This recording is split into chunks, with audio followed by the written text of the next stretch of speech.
Well, hopefully this is the last one of these. We got the council chambers set up for a regular meeting, 6 feet Okay. apart. Good.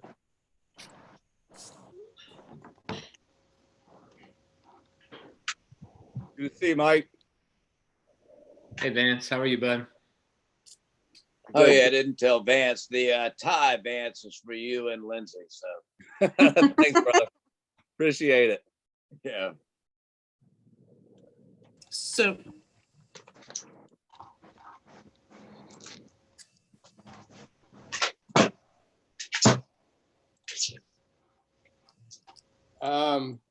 Robert, can people zoom into us from the city website?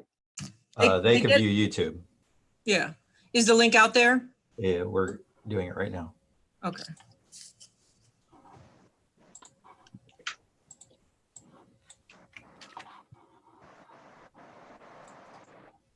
Everybody put their phones on mute.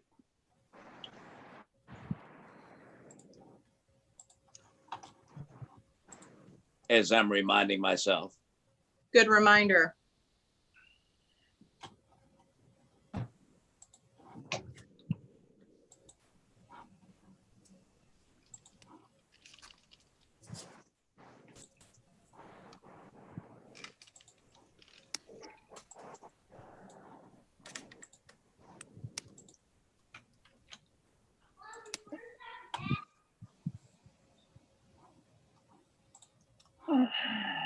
Okay, we're good.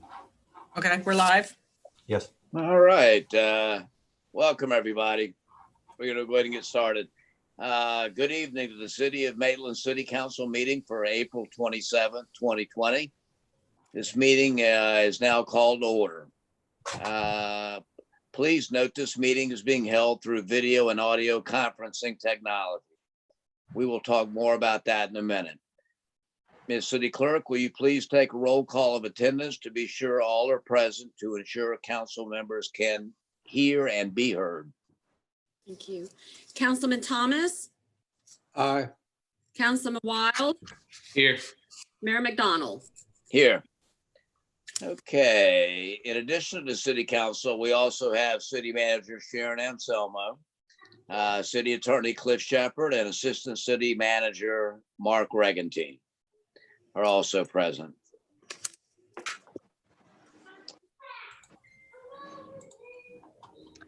Just briefly, I'm going to abbreviate just talking about the conditions we're in right now. So those watching or listening to the council meeting, as a result of the COVID-19 outbreak and social distancing and prohibitions on large group meetings, and out of an abundance of caution, we are having this meeting electronically, and the governor, through his executive order 20-69, has waived the requirement for an in-person quorum.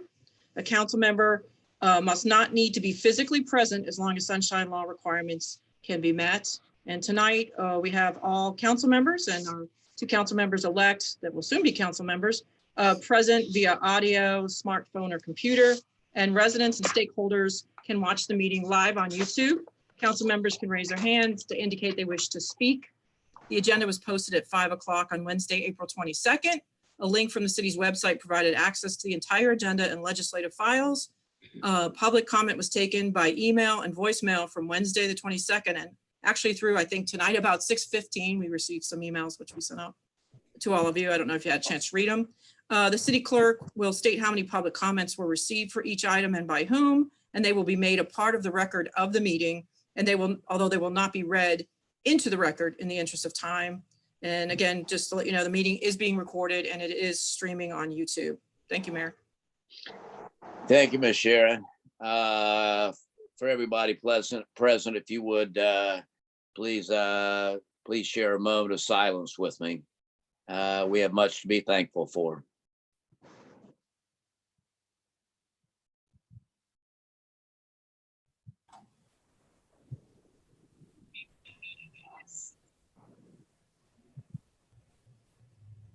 All righty, thanks, everybody.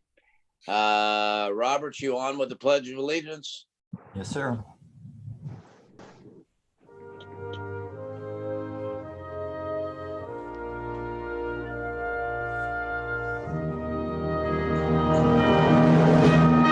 I pledge allegiance to the flag of the United States of America, and to the republic for which it stands, one nation, under God, indivisible, with liberty and justice for all. I like it. Okay. WWE announcer. All right, Miss City Clerk, I think you guys are on. Okay, thank you. Councilwoman-elect Paul Harrison, would you please raise your right hand and repeat after me? I state your name. I, Lindsay Hall Harrison, Do solemnly swear do solemnly swear that I will support, that I will support, protect, protect, and defend the Constitution and defend the Constitution and government and government of the United States of the United States and that of state of Florida, and of the state of Florida, that I am duly qualified that I am duly qualified to hold office to hold office under the Constitution under the Constitution of the state, of the state, and and that I will that I will well and faithfully perform the duties perform the duties of the office of the office of City Council of City Council on which on which I am now I am now about to enter. about to enter. Congratulations. Thank you. Yay! Let's have some virtual cake. Oh, wait a minute, not yet.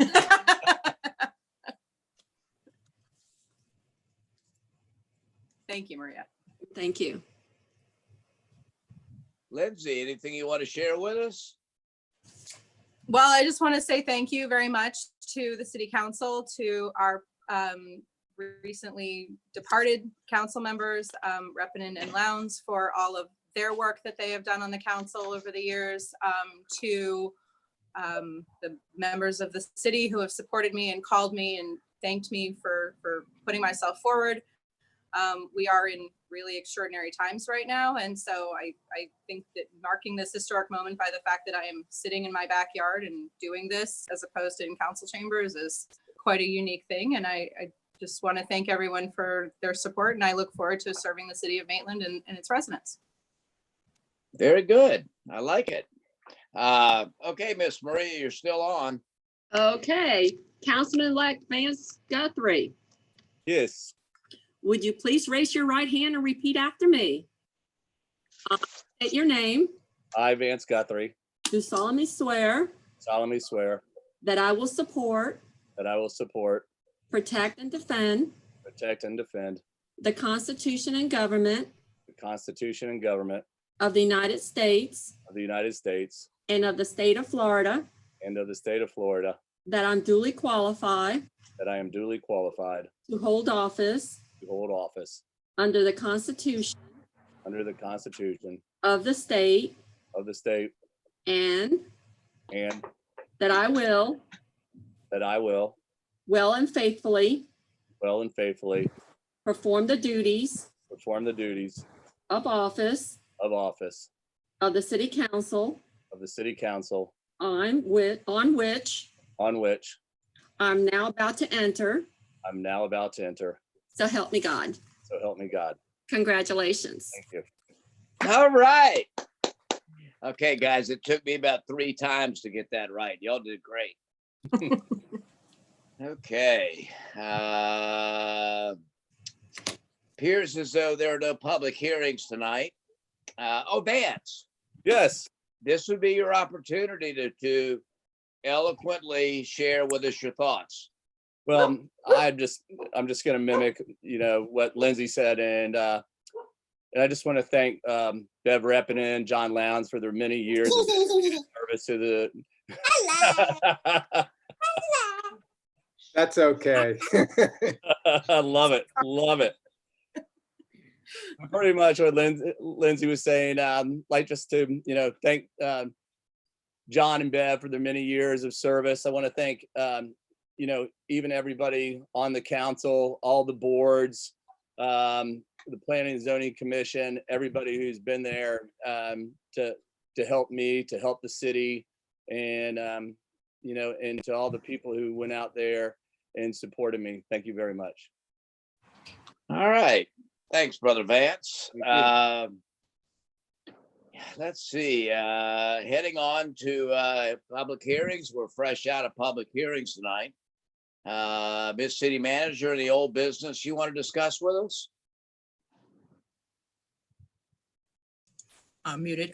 Not at this time. I do have some stuff I'll cover at the end under manager's report. Okay, very good. All right, everybody had a chance to review the consent agenda? And Miss City Manager, do we have any comments on items 2 and 3 on the consent? No, we don't. Presuming that we do not, motion to be in order. I'll move to approve the consent agenda. We have a motion and the chair is looking for a second. I'll second. All right, we have a motion and a second. Any further comments? Hearing none, Miss Maria? Thank you. Councilwoman Hall Harrison, Aye. Councilman Thomas, Aye. Councilman Wild, Aye. Councilman Guthrie, Aye. Mayor McDonald. Aye. Okay, motion passes. The consent agenda is there. Ms. City Clerk, do you mention that we have any public comment for the general public period tonight? No, we don't, sir. Gotta love that. Okay, so our first order of business will be the appointment of a vice mayor. And that we have done this in the past where it is not required, but it has been a traditional thing. Councilman Thomas has served as a vice mayor, and so it tends to want to rotate its way through our council over a period of time. So I would be looking for a nomination. Mayor, I'll nominate Michael Wild to be vice mayor. I second. That sounds like a plan, and I need a third. Or can I do the third? All right, very good. I'll third that. Michael can yell at me later. All right. That's done. All right, very good. Congratulations, Mike. What's that? Congratulations is right. And let's see, what else do we have? That's that. All right, we've got a decision item under for a reconsideration of an Independent Square contract award. Now Vice Mayor Wild, do you want to go ahead and present this?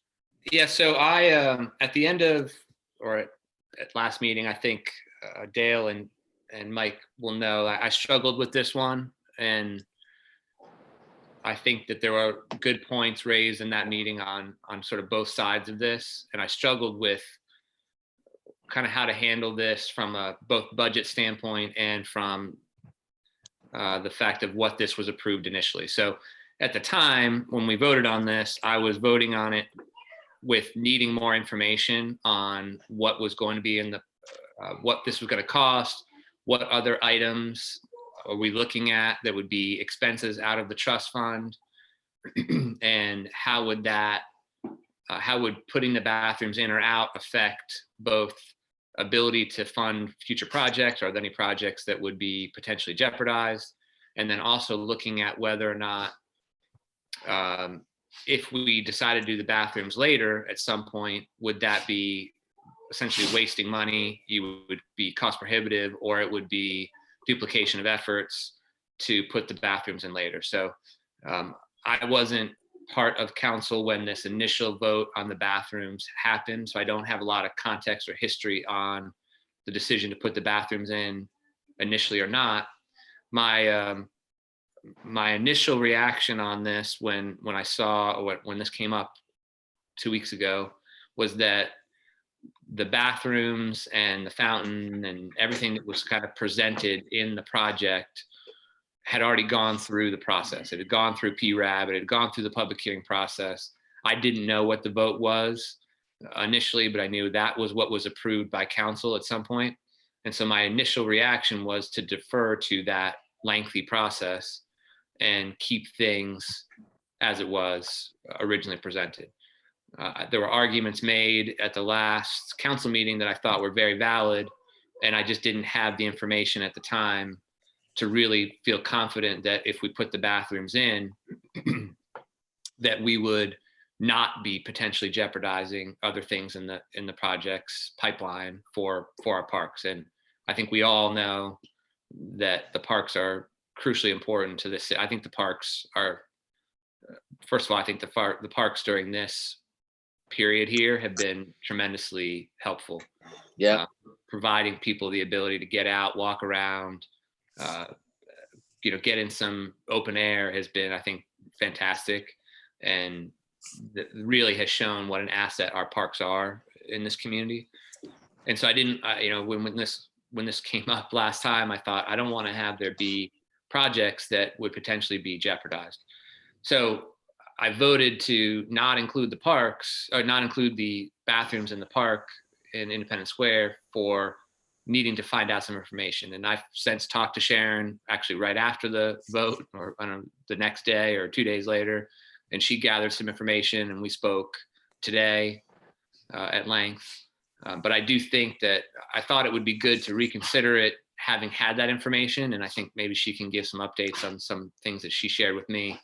But I thought it was worth talking about, and I think that Mike made a lot of good points at last meeting, and we are in crazy times, and I think we all feel this way, not just in the city budget, but we're all looking around thinking, what is the world going to look like in a month, 2 months, 3 months, and in the future. And so there's so much uncertainty there that you can't help but sort of make your decisions with so much on your head about what is this going to look like, and how can I best kind of set ourselves up and set the city up for future, and not potentially jeopardize a park project. So that's why I thought we could reconsider it. I think it's a difficult one, because like I said, I think that to take something out of the project, we need to have some good justification, and there needs to be reasons, because it did go through the whole process. And to just pull it and not have a plan to potentially put it in later, which was, I think, what my initial thought was at the last meeting, and that's changed since talking to Sharon on this, is that we really should know that there's a reason for it, and that those risks of including it outweigh the fact that that was the plan from the beginning. That was what the park was designed for. And to pull a piece in or out, I think would maybe render this, having to look back at this more holistically and say, is the park design the right way now if you just pull those out? So that was what I have on that. Yeah, Sharon, were there any answers that you could provide for us that might fill in Yeah, some if I blanks? can, I'm going to share my screen. I know it knocks some of the faces out, but hopefully, and this is what Vice Mayor Wild and I talked about, is just looking at what she asked for is, where is the fund? And we talked about the net park trust fund monies is about 4 million when you take out what's payable on, you have some accounts payable. We still are working on Sandspur Trail, so there's still a balance of that project, Lake Lily Stairs, and then what was approved for Independence Square. So that's about $3 million worth of work still to be done on parks.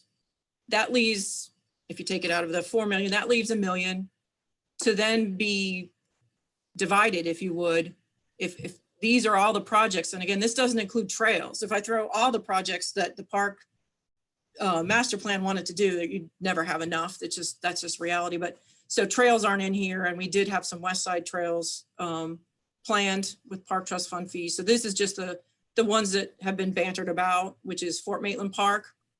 And this number is not a costed out number. This is an estimate of if we do a scaled down park and still are able to meet the grant requirements. So I think what you last saw had a roundabout and some other, those features would go away. It'd just be a pave and resurface. But again, we have no hard numbers because we don't have the design for this scaled down version, and we're working on that. Lake Sibylla Beach, and this includes redoing the bathrooms that are down there as well, making them ADA compliant. There's like a turnout, a kayak launch.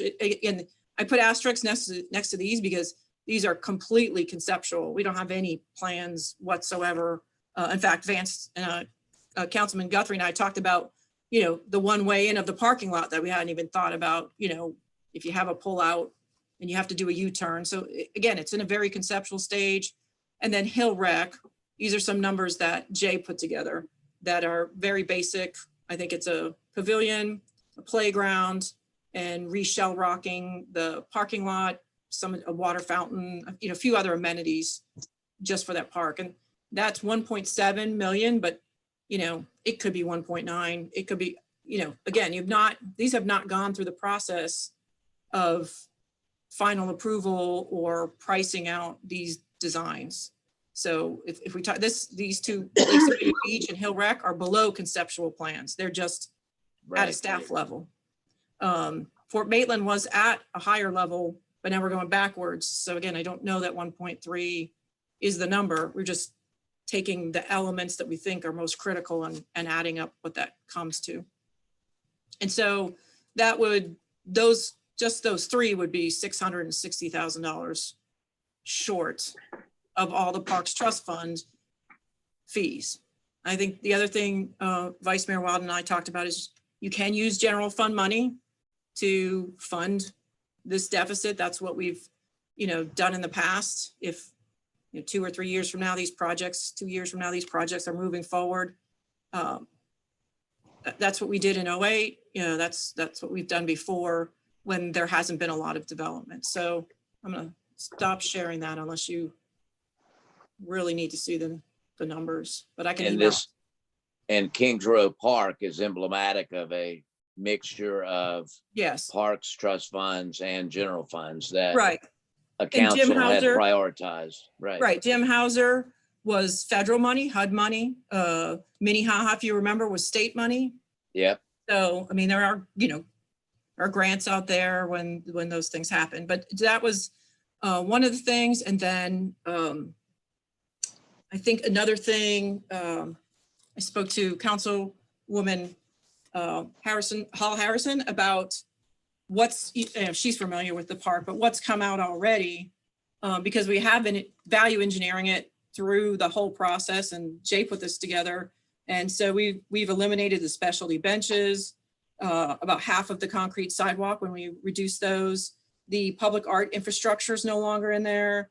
The shade structure is no longer in there. So there's a number of elements that already came out. We value engineered a few more things. I'm sorry, Sharon, that came out of Fort Maitland? Oh, no, I'm sorry. That came out of Independence Park. Independence Park originally had a big shade structure, public art infrastructure. Are these elements that could be built in later? I mean, if you ever came back around to it, you could. Yeah, I'm just wondering if you leave out a shade structure. I think shade's pretty important. Not easily, because when those elements were removed, it actually changed the overall design of the entire structure, like the square changed shape. Okay. Go ahead, Sharon. Were you have more to add, Sharon? Or Vice Mayor, was there anything else you thought was worth sharing that? No, I mean, I think that, one of the things I talked to Sharon about that is related to this park, but not directly related to this vote necessarily, but related to the parks, is that I've talked to at least one of the restaurants that's in our town, and they're going to be struggling here a little bit. I think we all know that, and we've done a lot to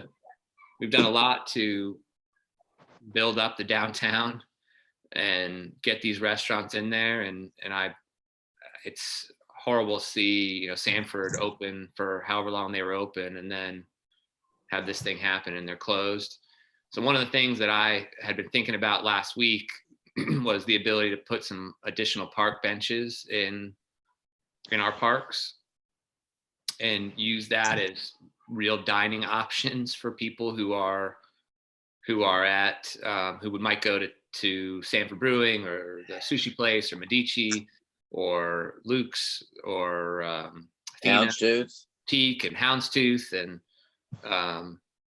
so I was thinking about, I went up to look at, as an example, I went up and looked at the Central Park I think they call it Central Park. It's in Lake Mary.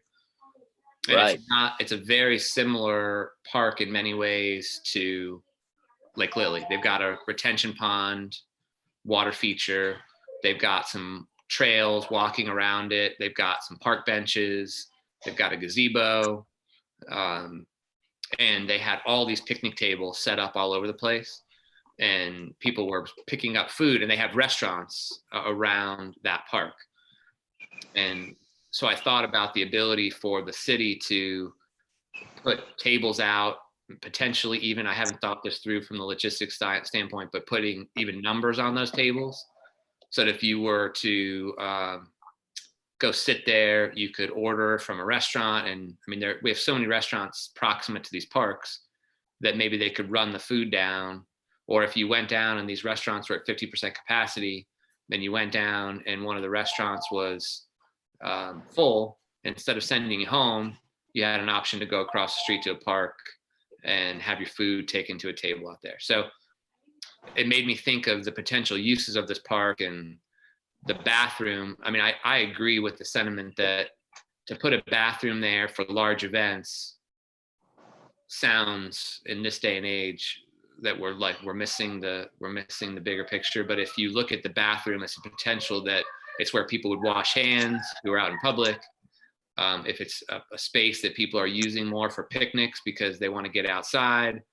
So there is that benefit to them as a bathroom. So those are just my thoughts on it. I really would like to see us do what we can. And there's not much. I mean, there's only so much we can do, but whatever we can do to help out our restaurants and to keep them alive through this, I think would be great. And if we could give them extra dining options, because them running at 50% capacity is going to be tough.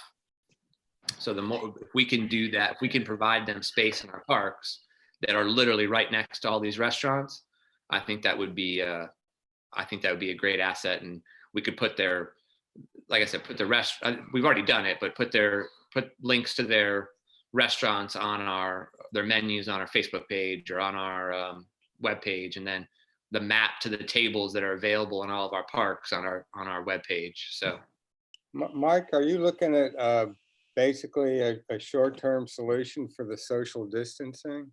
Yeah, I'm thinking about the fact that Have to be something that would be done really quickly. Yeah, that's what I'm thinking, that we could just put these out, and I don't know that anybody and also I think that it could be, I mean, everybody knows that there's not a lot of around the subway, and Houndstooth doesn't have a lot of inside tables. So providing some another outdoor tables, I think both short-term and long-term would be good. But I'm not talking about doing something elaborate. I'm not talking about something that would be expensive. I'm just talking about even picnic tables. And I can guarantee you that I think that these restaurants would help put them together and help if we needed funds for it. I don't know if we could even ask for some funds, but I think they're looking for the space. And I really thought, I know people are doing it. People in my neighborhood are riding their bikes up to Houndstooth. I mean, there's an opportunity here to create a vibe down there that, but for this unfortunate situation, we wouldn't do. So if we had people are riding their bikes up to Houndstooth now and getting some beers and getting sandwiches or burgers or whatever and going to the park, I think that's a positive. And if we can keep that going and keep people from riding bikes and setting up in our parks, that's a good thing. So that was just. I would agree. Now, do we need to, Ms. Sharon, do we need to have a motion or take a vote further the reconsideration process here? Right, so I think you want to first take a vote on whether or not you want to reconsider the particular Right. item. And then you could talk about what that change might be. Yes, I'm Just with have you. to bring it up. Okay. All right, very good. So the chair would certainly entertain a motion to undertake the reconsideration process. Mike, was that your motion? I'll make that By the motion. way, There you go. Looking for chairs, looking for a second. I'll second it. All right, so we have a motion and a second. Miss Maria, any further comment? Miss Maria, if you would call the roll. Thank you. Councilman Thomas, Nay. Councilman Wild, Aye. Councilman Guthrie, Aye. Councilwoman Hall Harrison, Aye. Mayor McDonald. Aye. Okay. With Miss Maria, do we have any particular public comment on this specific agenda item? Yes, we did. We have a total of 4. Councilman Thomas sent a white paper, former Vice Mayor Lowndes, former Councilman Reppinen, and Kathleen McIver. All right, very good. Has everybody had an opportunity to see those? Yes. All right, very good.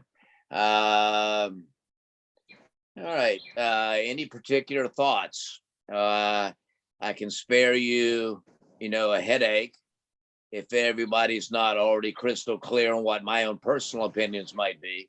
I can further bore you to tears. Anybody else have any thoughts that they want to share? I'd like to ask a couple questions. Can we change the CRA plan and put park funding under the CRA budget? So yes, we could redo our plan and bring it to Orange County and ask them to allow us to use CRA funds on that. But also the CRA is paying us back, paying the general fund back every year now, over $1 million. And that funding can be used for anything. It's completely unrestricted. So you can use it to offset general fund expenses or use it to do capital improvements. It's a refund of money that was loaned to the CRA. So because it might take a little while to get through a CRA. Yeah, Not a huge amount of time. through the county. Yeah, it's about 6 months generally. Yeah, On that the, would be my on question. the- How long? I'm sorry, Vance, go ahead. Sorry, I should raise my hand. That was kind of my question. What would the total time for the turnaround on that be? Are we going to just be burning time and, and where we could have jumped ahead of the game on this, or, is the squeeze worth the juice, I guess is the question. There's a man after my own heart. It's Mike's question, Mike Thomas's question is a valid one. And is there any more insights, Sharon, that we could actually provide? We've never gone to them with a rush on our CRA. I know they have an agenda schedule. You'd need to amend your redevelopment plan, which goes through a process, as you're aware, a Right. public hearing process. And then that, adopt an ordinance, then Orange County staff would review it and give us opinion. And they're usually, I think, about a month or 2 out to get something on their agenda. So that's why I was saying 6 months wouldn't be unreasonable. Yeah, after staff has done their review, Their staff, our staff, right? public process for amending the plan. So just throwing spaghetti against the wall. What's the lowest amount you could float a bond on to do a project like this? Could you float like a $2 million bond? It wouldn't be worth the Like- cost.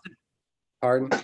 It wouldn't be worth the cost of issuance. Do you know what I mean? Okay, Yeah, you could just asking. maybe do a bank note. But so let me just explain though. So you can go through the process to change how the CRA's money is used and then take it away from the general fund. Or you can just let it go to the general fund and then use it however you want. Because the CRA owes $12 million to the general fund. Correct. You won't, you know what I'm saying? Like, I think you could redirect those funds to anything, to Hill Rec, you know, it's, Well, I once just, that, I think your hill rec estimate it would really be shortchanging that park. I've talked to other staff who, if you put a first rate playground and fencing in there, it'd probably be 200 grand or maybe a little more. But maybe Jay could weigh in on that. Or maybe PRAB could weigh in on that. So Well, I'm much more interested in hearing what PRAB's thoughts are about both prioritization and what Well, they I see mean, as. you go out to that community and they just don't have a park. So I didn't know that, to be honest, and that's my fault for never going out there and looking. But to see that whole set of neighborhoods out there without a park they can ride their bikes to or bring their kids to in strollers, you know, that's something I've always taken for granted. So I'd like to weigh in on this if I could, please. Sure, Vance, go ahead. So I went and had a picnic out there today with my wife. My wife was born and raised here in Maitland, and she didn't even know that park existed. That park needs a lot of work to it. It needs new tennis courts. It needs, I've never seen anybody use the racquetball courts. It's got a lot of work to do to it. Old fencing around the retention pond. It's just white, soft sand. You can't even play soccer or football on it because you'll turn an ankle. It needs a lot of work, and I don't think 200,000 is even going to do that right. So what I would suggest is, to the mayor's point, is if that's something we want to look at, we would look at it into the future and maybe send it through the proper process and let PRAB kick it around a bit. I have to agree on that. You know, in the entire time that I sat on PRAB and when I chaired it, the only time anyone came before us on any issue involving Hill Rec Park was that the pickleball lines were not visible after dark. And somebody wanted to go and play pickleball once it got dark, and so they couldn't see the lines. No one has ever come in front of PRAB in my time that I was there complaining that the park didn't meet the needs of the local residents who were in the neighborhood. And I totally agree with Vance that is a wasteland of a park that we are not currently utilizing well. And the small amount of money that's currently allocated under the Parks Master Plan to do anything to it is not going to be sufficient to do what we want. So I think trying to, you know, put lipstick on a pig at this point is not going to help anybody. And it's just going to deplete the budget from something we could be using for more useful purposes, but that's up to PRAB to make that decision. well, but it's Go ahead, up Mike. to the Michael Wild, Vice Mayor. No, but what were you say? I'm sorry, Mike. What were you saying, Mike?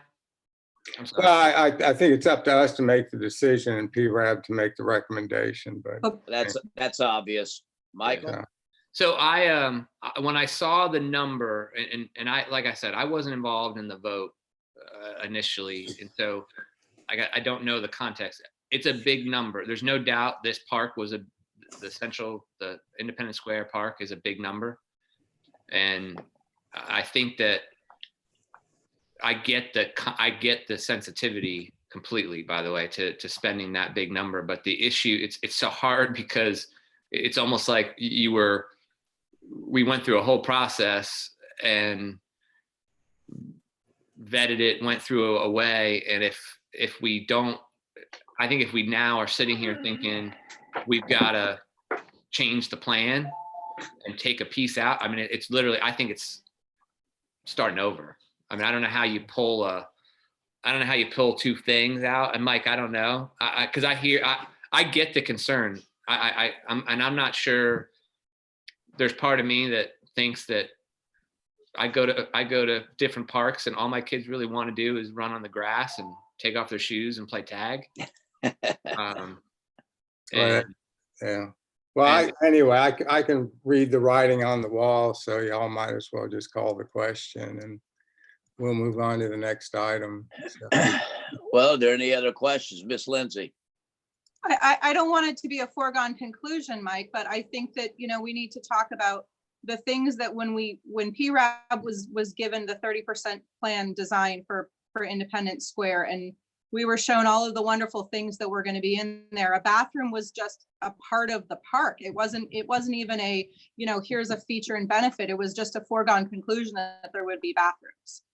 The things that were in there that were really fantastic, there was going to be this beautiful pergola along the back wall by where the train tracks are that was going to have, lattice work, and there was going to be beautiful hanging wisteria, and there was going to be artwork back there, and there was going to be a shade pavilion, and all of these other beautiful things that we ended up having to take out because of budget constraints, and so when we got to the 60% plans, we were really disappointed by all of the things that had to be removed, but we didn't say, well, you know what, we'll just gut it and move on. We tried to cobble together the best that we could keep.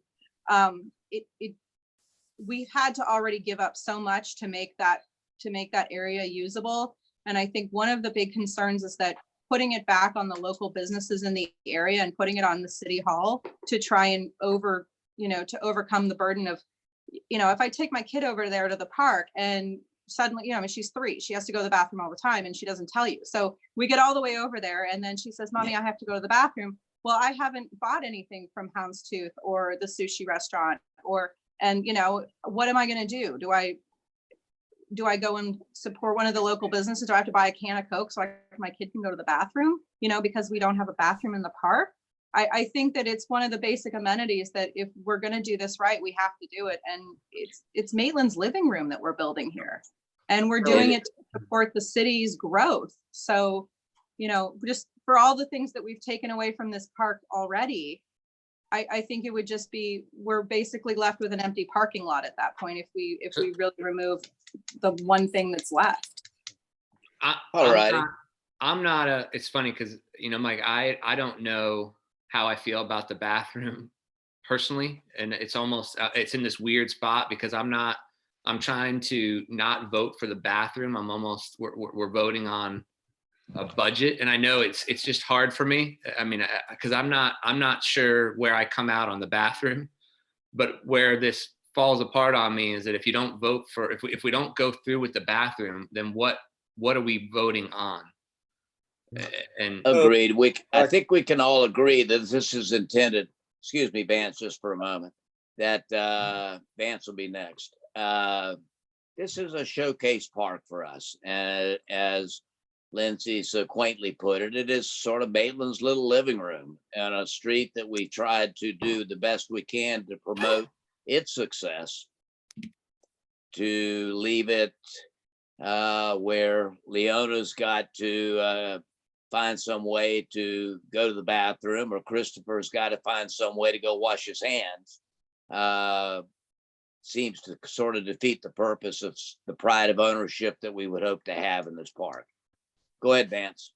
So we sit here and we talk about wanting to support the restaurants, and and I think that's where the bathroom comes in. If we don't have those facilities, you're really telling our citizens, go to their bathroom, use their toilet paper, use their water, open their doors, get rid of their AC. I mean, I know that's all pennies and nickels, but that's what you make in a restaurant.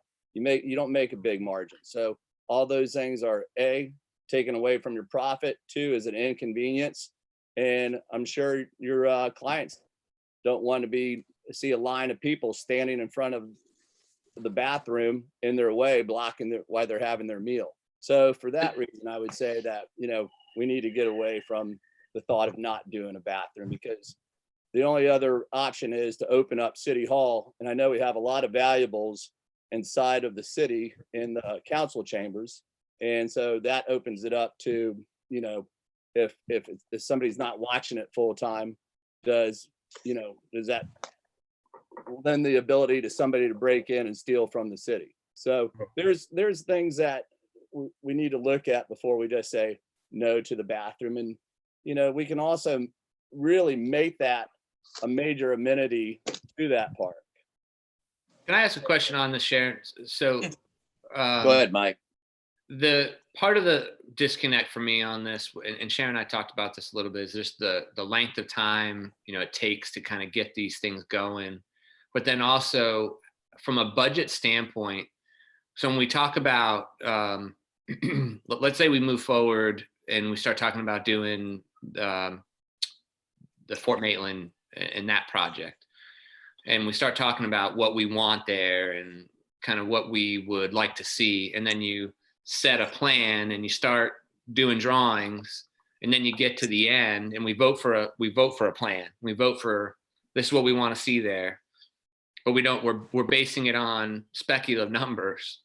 And then amount of time goes by, and then we get the budget back, and we've already spent a whole bunch of money on plans, and we voted on a concept, and then that concept blows our budget by X amount of dollars.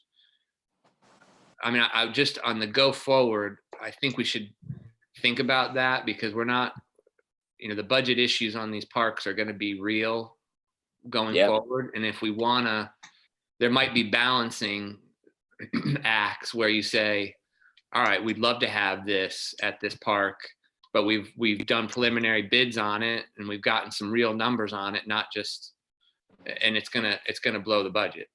All right. And that's where I think it comes in. We have like Burkhart in up front, on that now, like with Fort Maitland, where we've got real bid numbers and cost numbers, and they can estimate, hey, these are the most recent bids we got. And so at 30, 60, and 90, we can be refining those as we go along. As we go along. And again, that takes longer because we're stopping at 30, 60, and 90. But, it gives you the ability to control costs better, to go, all right, step back, and that didn't work. But a lot of, I think, practical, say for Fort Maitland, we don't want to go back through design, completely through design again. We just want to go with what's going to work, how much is it going to cost, and stop. I understand that. And I think, but that's part of my struggle, because I do think, like I said, I think the concerns on this are very valid, and it's hard for me on this one, because if you had known, if the vote, when you were deciding on the park, if it was known this was going to cost X or Y, would it change what you did or not? Maybe not. Maybe it was, maybe you want a certain feature and you do it at all costs. But I know that on the Fort Maitland per se, like if it comes out that doing the roundabout costs X amount, and I think we've already done that, but it's just as an example, you do an analysis and you say the roundabout's going to cost X amount of dollars, and it's going to have a bunch of other effects. You say, well, I don't need the roundabout that badly. Yeah. And so I think that to the extent that we can go forward, sort of have the process, move a little faster. And then also, and I think what you're saying is what I'm asking for, it makes it more complicated, but so that we can actually get hard numbers at the time you're making the plan, or at least real numbers, so that you know what you're bidding on. And if you set a budget of X, then you're going to have a give and take here or there. I mean, I know, because I do think this is a complicated one. All right. Any other questions or comments? I'd like to recommend that we ask PRAB to reevaluate the priority between Lake Sibylla and Hill Rec. I don't know if that's something that we can. I've attended every PRAB meeting. Lindsay will tell you. Tired of seeing me there. I don't remember the specifics of the discussion in that prioritization in ranking a Lake Sibylla project above or below a Hill Rec. It was lake access. It was one of your priorities, is to prioritize getting the public to have lake access. So we were looking at where we could make that happen, say like with Fort Maitland to do the kayak launch. But also Lake Sibylla was another one that was brought up where it wouldn't be overly complicated. We own the lakeshore. And so that's how that one got sort of lifted up. It was a priority, I think, both for LAB and PRAB at the time. I know it was for LAB as a great test, scenario for the proper aquatic plants, on lakefront. again, we've got the opportunity to do something like that down at Lake Sibilia Point.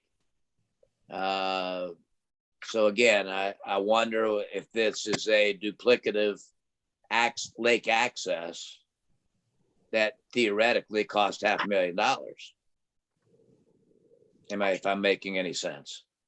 Expand on that. What do you mean, Dale? I'm sorry, what? Go ahead and expand. So what you're saying is that this project might not be necessary if we did the same thing at Where we already have bathrooms and a dock, and so forth, even on the west end of the lake. how come, and I've been there, Right. so how come we haven't put in a kayak access there? Well, I Yeah. guess we didn't have a kayak mic on council at the time. Well, to be honest, I take my kayak and paddleboard and launch it at that beach anyway. I don't need a I thought you might have said that. $500,000 platform. Yeah. I just towed it across the street and put it in the water.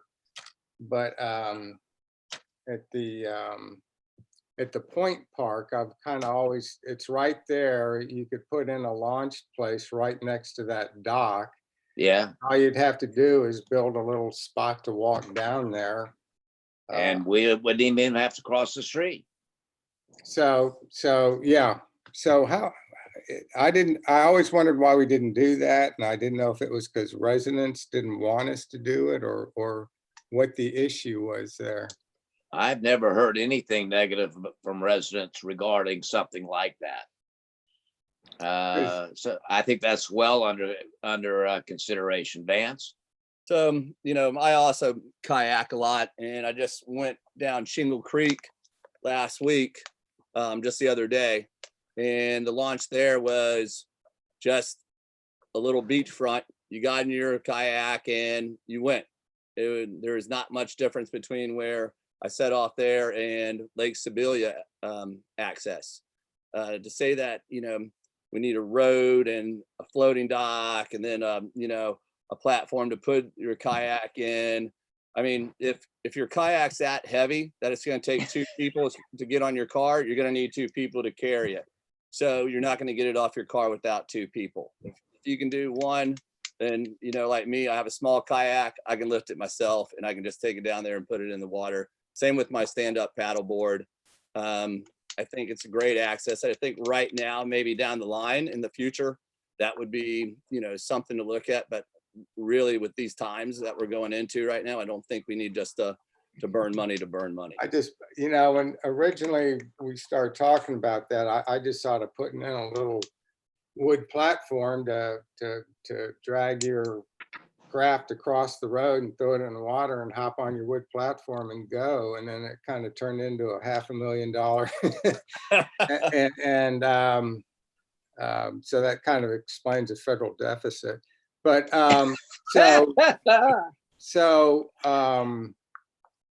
that's why I kind of thought, I can still get in the water there. Vance can still get in the water there. Most people who paddle, and I'm 65 years old, but most people who paddle can get their paddlecraft into that lakefront area there. So that kind of expenditure, when we could do the same thing at Lake Sibilia Point, and I wish we'd get the first part of the name out of there, but and Properly noted. and redirect. I know you say, well, you never heard residents say they want something done with Hill Rec. That's because they don't know something is actually possible. And so they don't even try. They don't even think that I could have a really great park there. And so they don't even know who to take it to. I just think that's an area of the city that badly needs a high quality park that doesn't have one. Right. And fits in perfectly with that very expensive bike trail we just put in. Well, the elementary school has a park. Go ahead, You Vance. can't access the. Excuse me, everybody. Vance, go ahead. So the problem with that park is also, that I didn't mention, is logistically, it's kind of difficult to get to because there's two roads to it. And if I live on Lake Sibilia, I have to come all the way up, say George Street, and then cut over and then come down and walk that far just to get to it. So also if I'm on the west end, say I'm in Maitland Woods and Maitland Grove, I'm going to go to the city park on Lake Sibilia, Homer Huff. And it's just logistically not really a great place that people know about or want to go. It's a little offside road. It's hidden back there. And that's why I think we could build the Taj Mahal there, but I don't think we can make people go to it. Because there's nothing there, and then you say people don't want to go there. Well, they don't want to go there because there's nothing there. And part of, yeah. And I went there. I got on my bike and I rode on the Sandspur Trail, and then I just took a right down that little road and rode 2 blocks on that little road, and there I was at the park. So That's the place. I've played pickleball there. I've played lots of things there. So anyway, I don't want to belabor that point. Yeah. I don't want to run down a rabbit hole. It's something that is a PRAB consideration, and I tend to want to defer to those folks to prioritize some of this and bring us the best recommendations possible. But anyway, given any other thoughts, because otherwise the chair would certainly entertain a motion.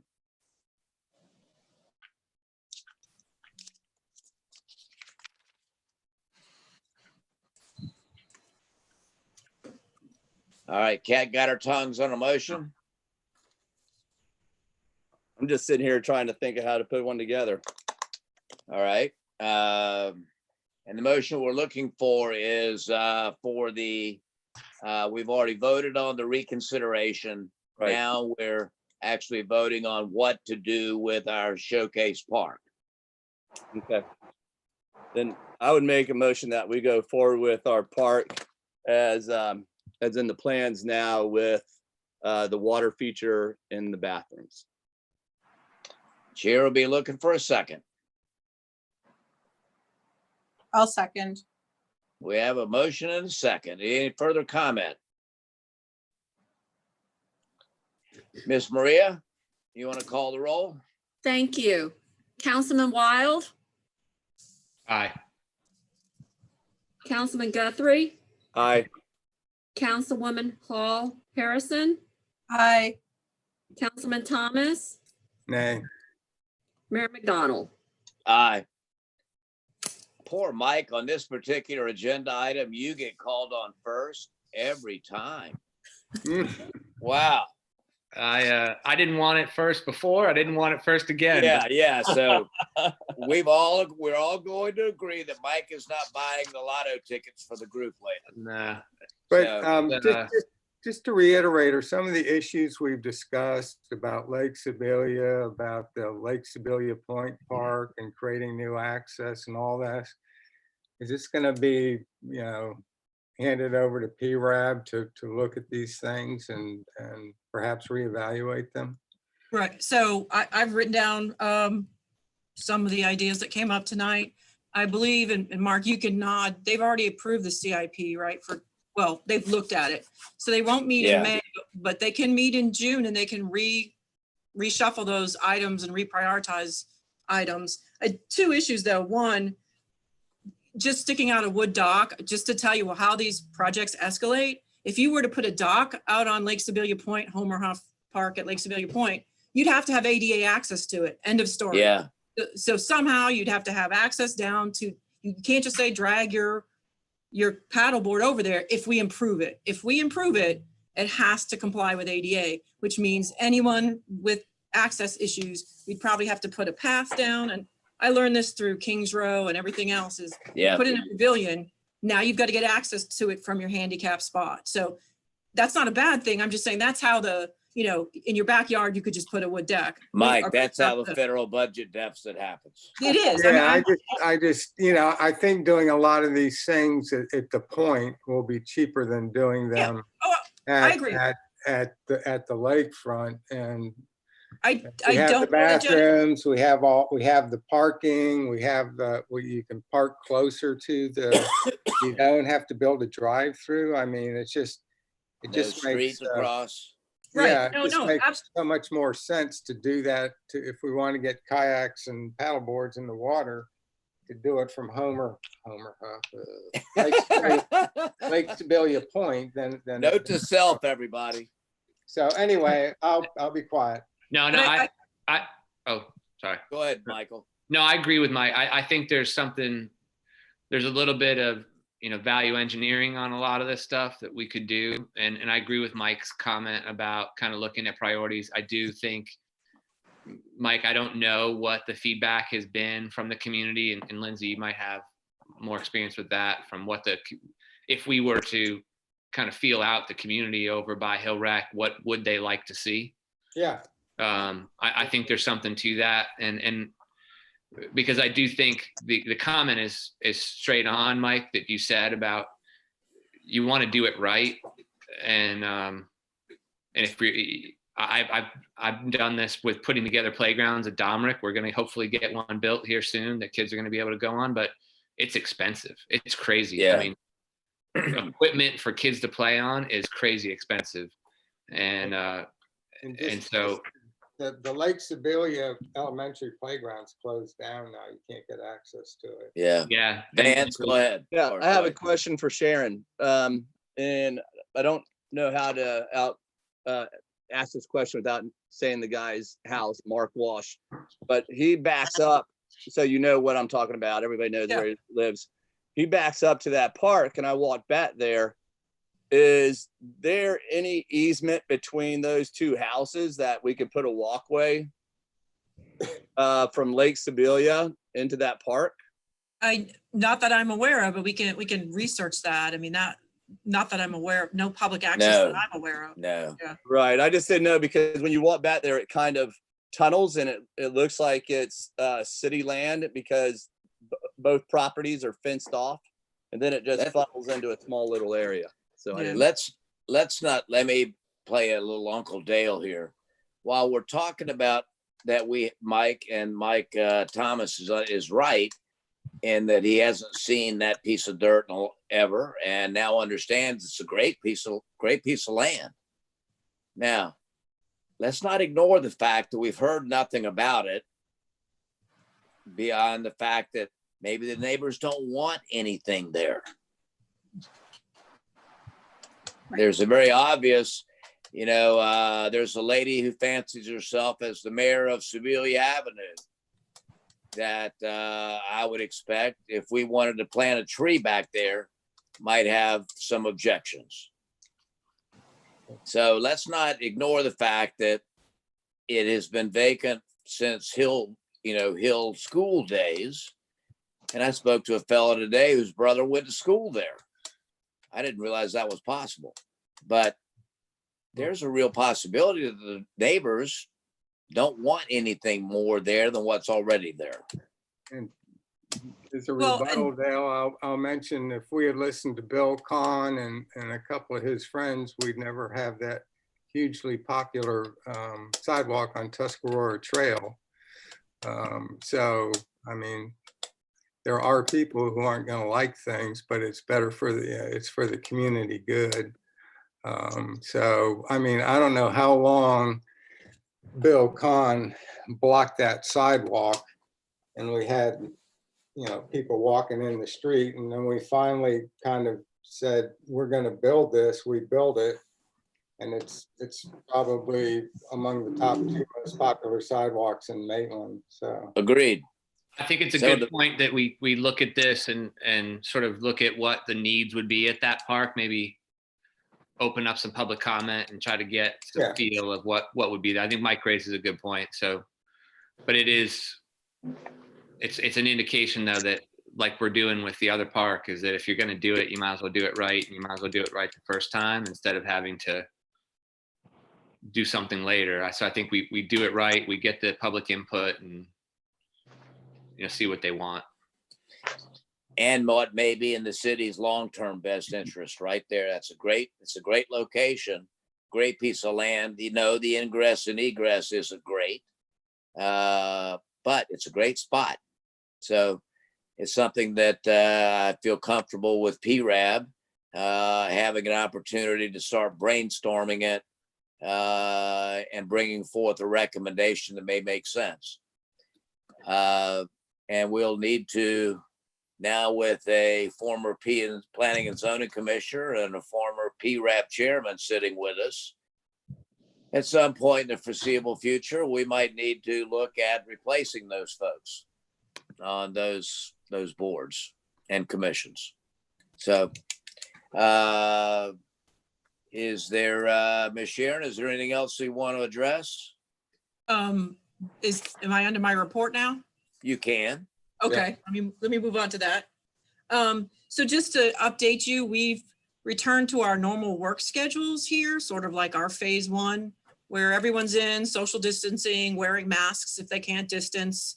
There are some people who are still able to telework, so they'll keep doing that. And so we were looking at, as long as there's no objections, your May 11th meeting being in the council chambers. We've got it all marked off. You're 6 feet apart. We fit in 22 chairs at 6 feet apart, 6 feet circles, so you could have 22 members of the public. And so unless there's any objections, that's where we're headed. And then, we could talk about boards. Boards could also use that same room. It's marked off. We've moved the chairs. Everything's taped up, so it's pretty hard to go wrong. I like that idea. I do as well. And I am sorry for Lindsay and Vance not having a formal ceremony or meeting. You both deserve and worked hard to be there. And it's unfortunate that this occasion comes during a time of this, but y'all are seeing me smiling because this could be arranged, Michael. Yeah, congratulations to both of you. I mean, honestly, it's a good, I'm happy you're here, and I feel like for all these people that are missing events and big occasions that are happening during these times, it's sad. So anyway, I feel for you all and look forward to celebrating in whatever fashion we can as soon as possible. Just have to make sure Bev gets her cake. We can do the Publix cake and the honor guard later. And for John and Bev too. I mean, they both have city for many, many years and done a great job. And it's sad that we can't appreciate them in person. I can't agree more. So we're okay with getting together physically as well as we can for a May 11th meeting. You got it, Ms. Sharon? You're good with that, Sharon? Oh, yeah. I'm sorry. Lindsay was saying something. I didn't catch it. Oh, I'm sorry. Go ahead, Lindsay. No, I was just saying begrudgingly, but yes, we've done our absolute best to have no interaction with anyone at all in the last 47 days. So, well, we can work out. I mean, you can call in by telephone as well. So, I mean, if you feel like, that's why if anyone feels uncomfortable, you can still video conference. The governor's order still stands. It was more for members of the public that we feel like they're missing that ability to react to you. Yeah. As you're talking. I was fielding phone calls today because people didn't have the ability to make comments. So right. But if you're not comfortable, we don't want anyone to do anything they're not comfortable with. We can put a phone up on there and, same deal. Yes, we can. Yes. Mike dialed in one time.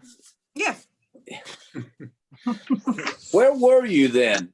North Dakota or somewhere? Or? Yeah. I was in Madison, Wisconsin. Oh, okay. That's like I've been tracking the COVID numbers pretty closely, and Orange County is in remarkably good shape. Yeah. Anyway, I won't go into that. Yeah. Well, that ties right back in. I presume there's no discussion items. We have any council or, city attorney reports? No, sir. I report that my razor still doesn't work, but by May 11th, it will work. All right, well, note to self that we're not going to put that in the charter either. So I do believe that we still have some work to do regarding getting started with a charter review process. What am I missing, Sharon? That's about it. We can get that going at the next meeting to get a Yeah. call out for folks who might like to volunteer for that Right, job. very good. All right, anything else? I don't have a gavel, but you can consider it gone. Oh, Vance, you're about to say something. Can't hear you, Vance. We need to get out there and support, like Mike said, support those local businesses. I Oh, went to yeah, Maitland Chocolate Factory today. Got a whole bunch of good stuff. I Pound love that food. place. Yeah, so you know, I'm in agreement with them. Let's get out and support those guys. So Yeah, Sharon, that's- what Go about ahead. doing, I mean, does anyone else think that doing park benches, and picnic tables is something we could do for these people? I mean, or for these businesses, I mean, what would we need to do there, Sharon, if anybody Well, agreed or disagreed? we can talk to the businesses tomorrow. I mean, we've got benches out at City Hall. And, so people do come over and use them in the evening Yeah. or whatever. We could talk to them and see if that's something that would help them. We certainly want to do anything we can to help them. Do we Uh, spread them out more so that they could maybe They're accommodate? they're pretty spread out now. Right. Because our employees eat lunch at them as well. So Miss Mark, Lin- did you want to add anything or? The only thing I want, Go ahead, Lindsay, go Lindsay. ahead. So I saw a very cool idea someone suggested the other day about shutting down parts of Park Ave so people could put restaurant tables out on the street so people were social distancing but could still eat. Could we shut down Independence Lane to do the exact same thing on the weekends? I think the businesses they get very, very touchy about us shutting it down. So And even if we were giving them more space for tables? We could talk to them, but people pull up. They have their takeout where you pull up there in front of them. But I mean, whatever that they would be happy with. we can Again, help we out. have, for those of you that don't remember, advance notice in shutting down an Independence Lane as part of a development agreement that was agreed to by prior mayors and councils. Am I characterizing that fairly, Cliff? Yes, sir. All right, I thought I was, now that I can't remember what I had for lunch.